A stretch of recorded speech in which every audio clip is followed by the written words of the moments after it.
ప్రస్తుతం కోవిడ్ కేసులు తగ్గుతున్నాయి. దీంతో భారతీయ రైల్వే కూడా ప్రయాణికుల సౌకర్యం కోసం కీలక నిర్ణయం తీసుకుంది. పూర్తి స్థాయిలో రైళ్ల రాకపోకలను పునరుద్ధరించాలని డిసైడ్ అయింది. రైల్వే రూట్లు, టైం టేబుల్లోనూ మార్పులు రాబోతున్నాయి. కొన్ని రూట్లలో రైళ్ల రాకపోకలు మారతాయని తెలుస్తోంది.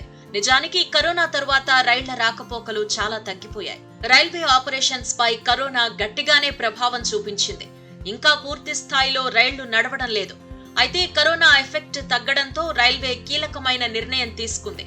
పూర్తి తరహాలో రైళ్ల రాకపోకలను నిర్వహించాలని భావిస్తోంది. రైళ్లు ఎక్కువగా ఉండి ప్రయాణికులు తక్కువగా ఉన్న రూట్లలో రైళ్లను తగ్గించనున్నారు. డిమాండ్ ఉన్న రూట్లలో రైళ్ల సంఖ్యను పెంచబోతున్నారు. రైళ్ల రాకపోకల సమయంపై కూడా భారతీయ రైల్వే ఫోకస్ చేస్తోంది. దీంతో టైం టేబుల్, రూట్ల సమాచారంపై ప్రయాణికులు ఓ కన్నేయడం బెటర్.